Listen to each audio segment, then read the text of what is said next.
Emma was just another college student trying to make extra money babysitting, or so the wealthy Patterson family thought.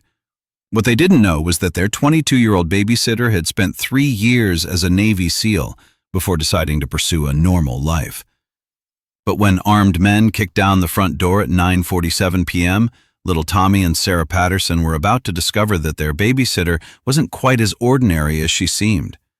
Emma Rodriguez was the perfect babysitter in the perfect suburban neighborhood of Millfield Heights. Every Friday evening, she'd arrive at the Patterson family home, greeted with warm smiles and spending hours playing with the children. 22 years old, long black hair, always tied back, wearing comfortable jeans and sneakers. She told everyone she was studying education at the local university, planning to become a teacher. The Patterson family thought she was perfect. Richard Patterson was a successful CEO of a tech company. His wife, Jennifer, was a fashion designer. Both had demanding careers and trusted Emma completely. 8-year-old Tommy and 4-year-old Sarah adored Emma. She'd play games with them, read stories, help with homework. Nobody had ever seen the scars Emma hid beneath her long-sleeved shirts. Nobody knew she still woke up from nightmares, that her reflexes remained locked in combat mode. Nobody suspected that 3 years ago, she'd served in one of the world's most elite military units. Emma Rodriguez had been one of the first female members of Navy SEAL Team 6, 12 operations in Afghanistan, 8 covert missions in Syria. She'd survived behind enemy lines in places where nobody thought survival was possible. But 3 years ago, trauma from a night operation had changed her. During a child rescue mission, she'd remembered her own childhood. And that night, she'd decided to live a normal life. Emma had made this decision 6 months ago. She'd taken early retirement from the military, enrolled in university, and started babysitting. Meeting the Patterson family had been a chance. Jennifer Patterson had attended a conference at the local university, met Emma there, and struck up a conversation. "You're so good with children," Jennifer had said. "Would you be interested in babysitting for us?" Emma had accepted. The Patterson family was the perfect example of the normal life she'd dreamed of. Beautiful home, happy children, quiet neighborhood, no violence, no danger, no life or death decisions. The first months had been perfect. Tommy was a bright child, and helping him solve math problems brought Emma joy. Sarah was sweet and cheerful, constantly inventing new games. Emma loved playing with them, reading stories, feeling like a normal young woman. The Patterson couple had grown to love Emma too. She was reliable, responsible, and the children saw her almost like a big sister. Richard Patterson would tell his wife, "Thanks to Emma, we can focus on our work with peace of mind." But Emma's past hadn't completely disappeared. She still saw operations in her nighttime dreams. Sudden sounds would startle her. Her reflexes would kick in. Once, when Tommy accidentally approached from behind, Emma had reflexively taken the child down, then realized in horror what she'd done. "I'm sorry, Tommy," she'd said with a trembling voice. "I was just scared." Tommy hadn't understood, but Emma had thought long and hard that night. Could she truly escape her past? Could she really live a normal life?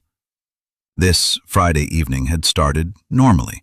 Richard and Jennifer Patterson were going to a gala in the city center. Emma had arrived at 6:30 p.m., as usual, wearing a blue sweater, black jeans, and sneakers. "Emma!" Sarah had run to the door, hugging her legs. "I taught Tommy a new game today." "Really, sweetheart? Will you teach me too?" Emma smiled, stroking Sarah's hair. Jennifer Patterson was putting the finishing touches on her appearance. "Emma, as usual, the children should be in bed by 9 p.m. Dinner is ready in the fridge. We'll be back before midnight." "Don't worry, Mrs. Patterson. Everything's under control." Richard Patterson chatted with Emma while waiting for his wife. "Emma, we're truly grateful. The children love you so much." "I love them too, Mr. Patterson." After the family left, Emma had dinner with the children. Tommy showed her a new math problem he'd learned at school while Sarah drew pictures. A normal, peaceful evening. At 9 p.m., she put the children to bed. Sarah fell asleep immediately, but Tommy took a bit longer. Emma read him a story, then left his room. At 9:30, she was in the living room, doing her university homework. She was writing an article for her educational psychology class. The topic was trauma and healing processes in children. Ironically, she realized she'd never processed her own trauma. At 9:45, she heard a car outside. Strange, the Pattersons wouldn't return this early. Emma went to the window and peered through the curtain. A black SUV was parked outside, license plate not visible. All of Emma's reflexes immediately activated. This wasn't normal. The way the car was parked, the engine left running, the coordinated movements of 3 men getting out. These weren't amateurs. 3 men walked toward the house, all dressed in black, wearing gloves, faces covered. Their leader checked the door, then signaled to his companions. Emma's heart raced, but her mind stayed clear. This wasn't a robbery, too coordinated, too professional. This was a kidnapping operation. She silently went to the bottom of the stairs, checking the children's rooms. Tommy and Sarah were sleeping. Emma quickly made a plan in her mind. Protecting the children was priority 1. Calling police was priority 2. But first she needed to find out what these men wanted. Emma went to the kitchen, took a knife from the drawer. Then she stopped. No. If she used violence, she might endanger the children. Maybe she could talk to these men, deceive them. But the door suddenly exploded. 3 men entered, all armed. Their leader was scanning the interior of the house. "Where are the children?" he shouted. "Where are the Patterson children?" Emma came out of the living room with her hands raised. "Please stay calm. I'm just the babysitter. The children are sleeping. Please don't hurt them." The leader looked Emma up and down. "Who are you?" "Emma Rodriguez. I'm a college student. I babysit for the Patterson family. Please don't hurt the children. I'll give you whatever you want." The man laughed. "The college student. Perfect. This will be easier." Alarm bells were ringing in Emma's mind. These men had specifically targeted the Patterson children. This wasn't a random robbery. This was a planned kidnapping operation. "Where are the children?" The leader walked toward Emma. "Upstairs, sleeping. Please don't wake them. They'll be scared." "I don't care if they're scared. Bring them." Emma went upstairs, her heart pounding wildly. But everything was clear in her mind. These men were going to kidnap the children, probably for ransom. Richard Patterson's tech company was worth millions of dollars. She entered Tommy's room. The child was sleeping. Emma gently woke him. "Tommy, sweetheart, wake up. We need to be very quiet." Tommy looked up with sleepy eyes. "Emma? What's happening?" "Shh, we're going to play a game. We have to be very quiet, okay?" Tommy nodded. Emma picked him up and went to Sarah's room.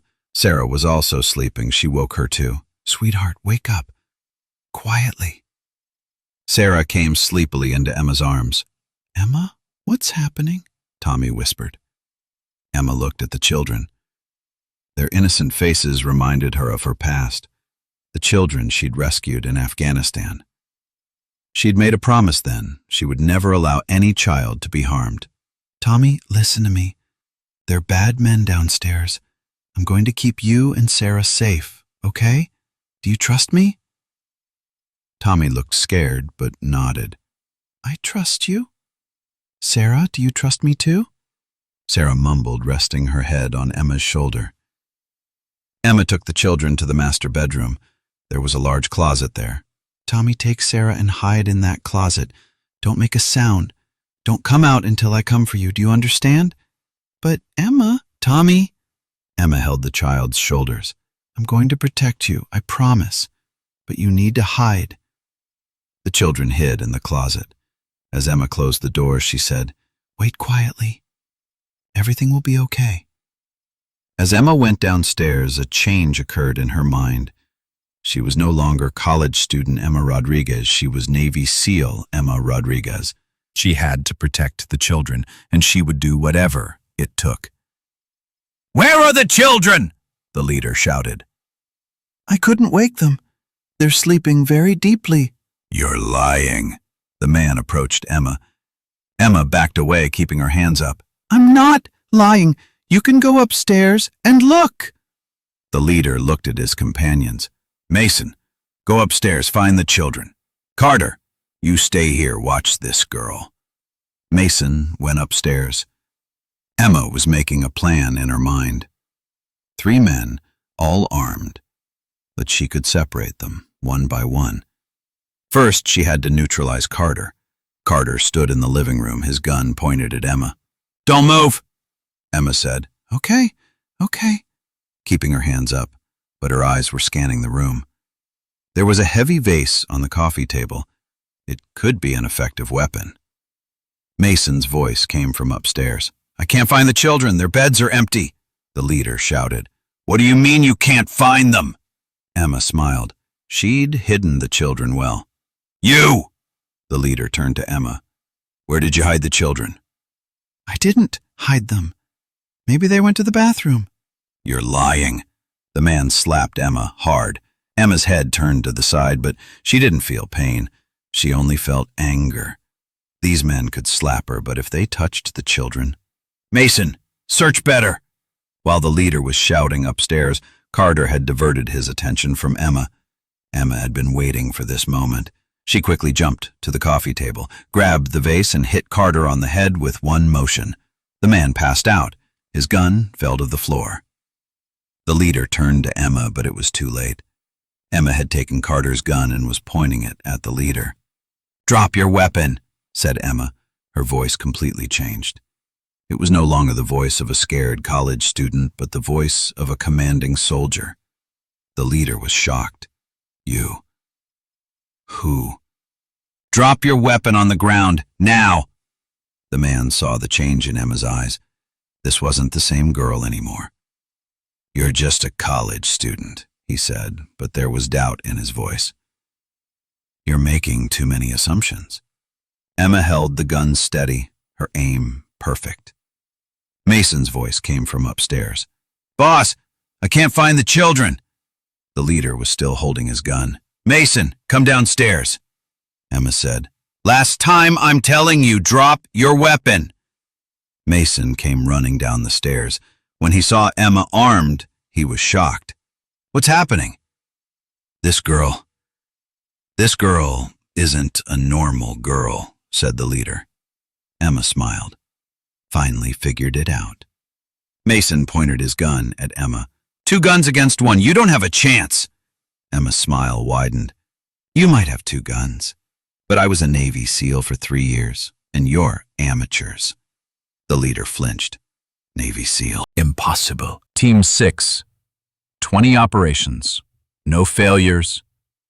And right now, you're attacking children under my protection. Emma's voice was cold as ice. Mason and the leader looked at each other. This was an unexpected development. "You're lying," said Mason, but there was fear in his voice. "If you want to verify, drop your weapon and get your phone. Call the authorities and check me out. Emma Rodriguez, Navy SEAL Team 6, early retirement." The leader examined Emma's stance, the way she held the gun, the authority in her voice. This was the stance of a trained warrior. "Let's say you're telling the truth," said the leader. "We still have 2 of us." Emma said, "True, but I have tactical advantage. I've secured the children safely. I've called the police." This was a lie, but it was convincing. "And you're going to leave this house." "You didn't call the police," said Mason. "Are you sure?" Emma showed the phone in her jacket pocket. "Automatic calling system. Calls police when it detects gunshots." This was also a lie, but Mason and the leader exchanged worried glances. Emma continued to increase the psychological pressure. "I know who you are. You're men from a rival company to Richard Patterson's tech firm.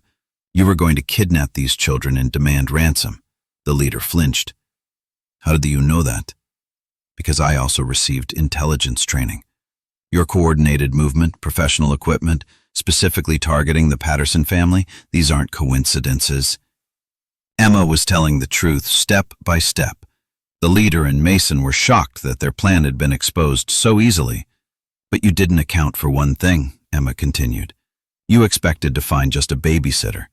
Instead, you encountered a warrior who has dedicated her life to protecting children."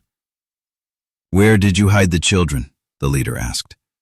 "In a safe place, and you'll never find them." Emma was telling the truth. The closet in the master bedroom was the safest place in the house. The children were quietly hidden there. Mason looked around nervously.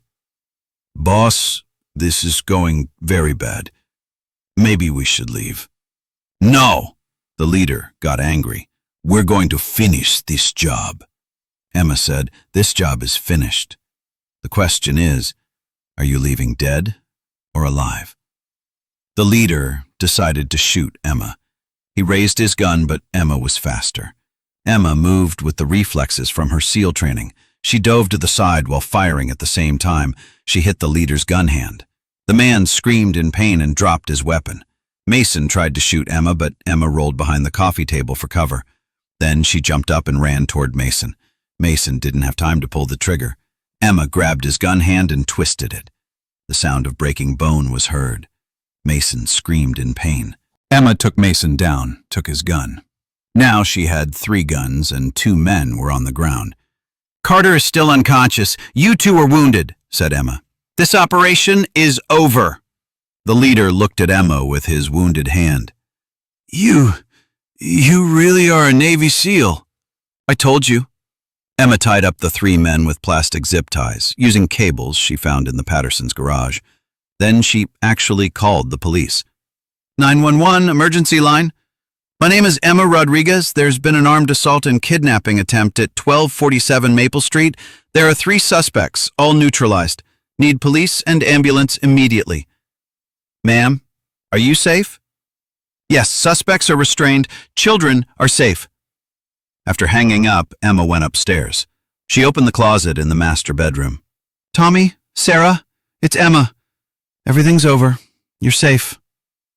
Tommy and Sarah came out with scared eyes. Emma hugged them. Are the bad men gone?